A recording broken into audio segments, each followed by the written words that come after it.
Passport, যা একজন নাগরিকের জন্য সরকারি পরিচয়পত্র এবং নাগরিকত্বের প্রমাণ। তবে সেই গুরুত্বপূর্ণ দলিলটি পেতেও এতদিন বাংলাদেশের নাগরিকদের ভোগ করতে হতো নানান ধরনের ভোগান্তি।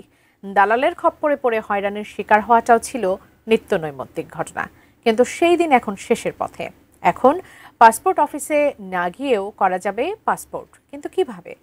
বিস্তারিত শিহাব ইসলামের ডেস্ক রিপোর্টে।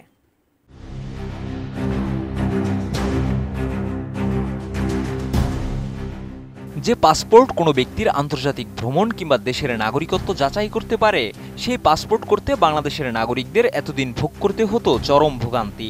তবে পাসপোর্ট করতে এখন আর দীর্ঘ লাইনে দাঁড়িয়ে ভোগান্তি কিংবা দালালের দ্বারস্থ হতে হবে না। রাজধানীর ভেতরেই পাসপোর্ট অফিসের বাইরে নাগরিকরা পাবেন পাসপোর্টের আবেদন ও নবায়ন সেবা।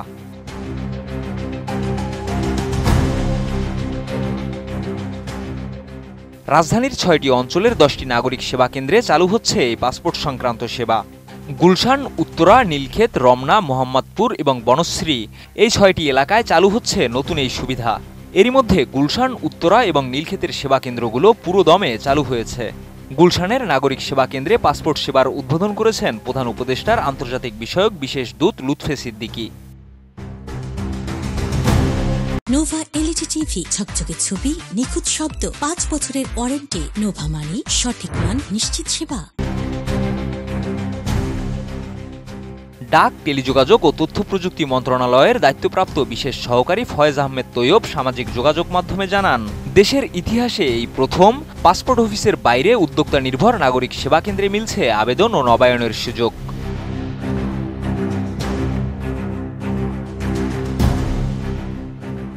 শুধু পাসপোর্ট নয়, এই সেবা কেন্দ্রে মিলছে ড্রাইভিং লাইসেন্স, জন্ম ও মৃত্যু নিবন্ধন, এনআইডি সংক্রান্ত সেবা সহ বিভিন্ন সরকারি অফিস, উপজেলা পরিষদ, জেলা পরিষদের প্রায় ৪০০ ধরনের সরকারি সেবা।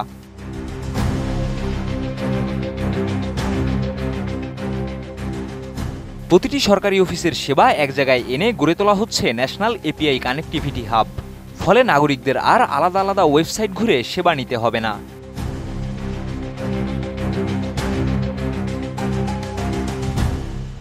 এই উদ্যোগের মাধ্যমে দেশবাসীর সময়, খরচ ও হয়রানি কমে আসবে বলেই আশা সংশ্লিষ্টদের।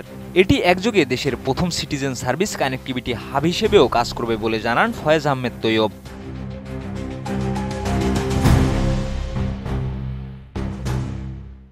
ঘরে বসেই নাগরিক সেবা পাওয়ার এই উদ্যোগ হয়তো আরও এক ধাপ এগিয়ে নিয়ে যাবে নতুন বাংলাদেশের স্বপ্নকে।